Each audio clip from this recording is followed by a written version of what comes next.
Okay mga kamads, mga kaibigan, panoorin lang po natin yung live ni Ellie San Fernando dito. Para sa mga hindi po nakakilala, si Ellie San Fernando po ay tatakbo bilang kongresista under the party list of Kamanggagawa. So, this is not a political endorsement or anything. I just enjoy his political content. And he is a source of inspiration. Pero masasabi ko na 90% or 95% nung ginagawa niya, hindi ko kaya. Kasi talagang grabe yung pag-push niya dito. And yun nga, yung isang kaibigan niya na pareha sila ng siguro ng plataforma at paniniwala ay inabduct daw at may hindi magandang ginawa. Okay, so papanoorin natin to ng saglit lang tapos magko-commentary tayo as before. Okay, let's go. Andito kami kasi tinitiyak namin naligtas yung kaibigan nandun sa loob. Utang ina, 11:30 AM. Muntik ambusin, muntik patayin. Sa halip na tulungan ng mga putangin ng mga pulis, hinuli pa. Okay, so mura siya ng mura dyan. Pasensya na kayo. Pero I can understand the frustration kasi nga kaibigan niya to. Now, ang kaibigan niya po na nabiktima ay etong si Legion de la Cruz. Okay, ayan. Ano siya dati? Former Alex Bungkayaw Brigade. Ano bang sabi dito? Is the son of Tilo de la Cruz, commander of the... Okay. Hit squad pala yun. Kaso mukhang magsasaka party list na yung si Legion de la Cruz. Pero third nominee is of magsasaka. Magsasaka called on the authorities and human rights group to take action and locate and secure. Okay, so balikan natin si Ellie rito, bandang dulo. Sa halip na sa may kaiputo. Inambush. Putang ina. 11:30 AM. Naghabulan kung saan-saan. Dito namin natagpuan sa Marikina. Teka, meron siyang magandang sinabi. Sa may kainan dito. Buhay si Legion de la Cruz. Tangina. Yes, pakikalat, buhay si Legion. Buhay daw si Legion. We need to secure Legion. If this can happen to Legion de la Cruz, this can happen to anybody else. Well, ang mahirap kasi dito, hindi natin alam yung punot dulo nito kung bakit ginanon yung tao. Pero even so, hindi naman tama talaga na may gawin kang ganun sa tao, sa kapwa mo. But medyo incendiary kasi yung tong article ng Rappler, pero that's neither here nor there. Yun lang yung komento ko doon at pakinggan natin ulit si Ellie.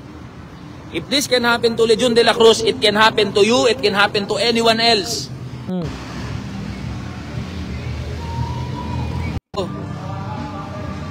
May mga pulis na rin na nandito. Yan, Teka, may maganda siyang sasabihin. Amang Rodriguez, inaambush. Anong matatanggap ng mga nakikipaglaban para... Ito.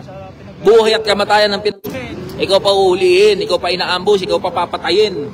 Kaya sa mga nagsasabi dyan na parehas lang kami, gaya ng ibang mga politiko, putang ina ninyo, pare-parehas. We are putting our lives on the line. Okay, so isa kasing criticism recently kay Ellie ngayon is parang ginagawa niya lang din yung mga ginagawa ng mga trapo. Especially doon sa idea na naalala ko to kasi pinanonood ko yung mga content niya sa TikTok yung nasa Iglesia ni Cristo rally siya. Kasi ang mga dumalo doon, yung mga langaw ng DDS at saka yung mga trapo. Lahat ng nandun kasi gusto yung parang na-attract sila doon sa number of votes ng Iglesia ni Cristo. So ang nangyari, sumama din si Ellie doon, di ba? Now, si Ellie kasi ang pinaka fundamental platform niya kasi is good governance at saka yung sa magsasaka. Okay, ayaw niya sa corruption, magsasaka sa mga manggagawa. Ayaw niya sa corruption, and yung pinaka main platform niya is yung sa mga manggagawa, itaas ang minimum wage, which is, by the way, just so you know, na tumaas na ng 200 pesos, ang tataas na ng 200 pesos ang minimum wage kasi may bill na I think na nasa second or third reading na yata. I'm not sure, pero nung isang araw, yun yung bill na lumulutang sa internet. So, hopefully matuloy yun kasi yun yung isa sa mga pinaglalaban dito ni Ellie. So, So eto nga, nagsasalita siya laban doon sa nangyayari sa loob ng dito sa Pilipinas. Kaso nakikriticize din siya bakit niya ginagawa yung mga ginagawa ng ibang mga trapo. Especially yung pagdalo niya sa INC na yun. In my opinion kasi, marami vote rich kasi yun eh. Tapos hindi naman siya kilala beyond the internet. So kailangan niya yung publicity na yun para makilala yung kanyang party list na kanyang tinatakbuhan. Okay, I don't know kung pang ilang nominee siya doon sa makamanggagawa party list na yun eh. Pero yun yung party list niya. Anyway, I just would like you to know this para alam niyo yung konteksto ng hugot niya. Tuloy. Buhay at kamatayan ang pinag-uusapan dito. We are putting our lives on the line. This is a matter of life. Grabe, tingnan niyo yung ibon sa likod. Yung putting our lives on the line. Tapos, buhay at kamatayan ang pinag-uusapan dito. We are putting our lives on yung mga ibon talaga ang freaky eh, di ba? Parang pag sabi niya gano'n, may dumaan na ibon sa likod. Napaka-cinematic. The line. This is a matter of life and death. We are speaking for the rights of the workers and the ordinary Filipino people, and yet, anong matatanggap ng mga nakikipaglaban para sa karapatan ng maliit na mga tao? Inuhuli, pinapatay, dinarahas. Yan ang nangyayari. We are not afraid, we are not scared. We are angered. We are actually angry of what happened. Eto naman dito kasi kay Lejun, ang kanyang party list is magsasaka. Dito naman is manggagawa. Kasi ganun yung idea ng isang party list eh. You represent a marginalized sector. Pero wala kasi sa rules ng party list na kailangan yung mga representatives are coming from that kind of a marginalized sector. Ibig sabihin, hindi kailangan maging magsasaka ni first nominee ng kamagsasaka. Ibig sabihin, hindi kailangan maging minimum wage earner yung first nominee nung party list ni Ellie, di ba? So, these are all the loopholes kasi ng party list system natin. And ang nangyayari, ginagamit lang ito ng platform ng mga hindi sikat na mga mga tao para tumakbo sila as independent, di ba? Usually kasi pagka congressman ng takbo mo per distrito eh. Pero kung hindi ka masyadong kilala, angkas ka sa party list. Kasi yung party list may ibang packaging yun eh, 'di ba? Halimbawa, yung kay Diwata, perfect example yun. Yung Diwata na vendors party list niya, yung mga first second seat doon, third seat kasi si Diwata eh. So kailangan niyang manalo ng sobrang daming votes para maupo siya doon sa Congress, 'di ba? So siya ay ang kanyang inuupuan, ang idea doon is ganito. So siya kung hindi masyadong sikat yung mga tao, usually aangkas sila sa party list, 'di ba? Ang front nila doon si Diwata. Pero pag nanalo yung party list, halimbawa may one seat lang na third or fourth. Alam ko fourth yata si Diwata doon eh. Not sure about the details. Pero hindi siya yung number 1. Hindi siya yung number 2. So kapag nanalo ng isang seat yung party list na yon, isa lang yung mauupo doon at hindi si Diwata yon. Gets nyo? So, I'm not sure kung ganun din yung kamanggagawa at saka magsasaka party list ni Ellie at saka nung kaibigan niya.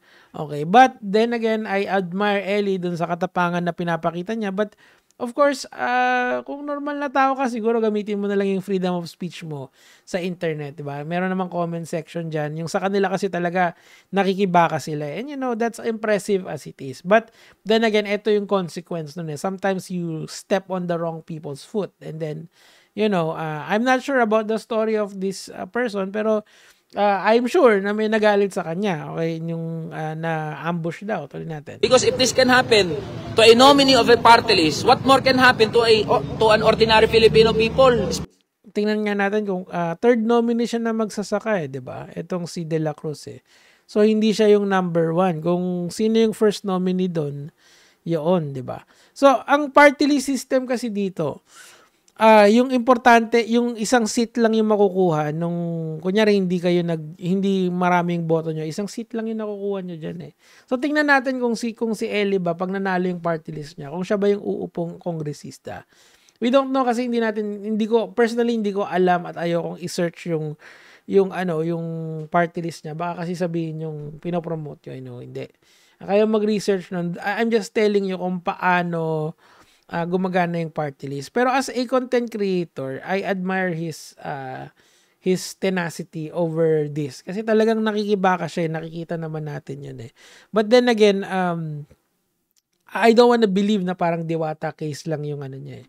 Yung kanyang party list eh. Kasi he could be criticized for that and he should be open for that. Kasi nga, lalaban siya sa politika and you know, it's very dirty yung politika rito sa ating bansa. It is what it is. Tuloy natin. Especially an ordinary working Filipino people. Yan ang kaibahan namin sa mga politikong tumatakbo. Kasi he's cut above the, iba siya doon sa mga politika, cut above the rest daw. Well, we shall see in the future. That is our difference. Our difference is we are not politicians. Wala kaming mga bodyguard.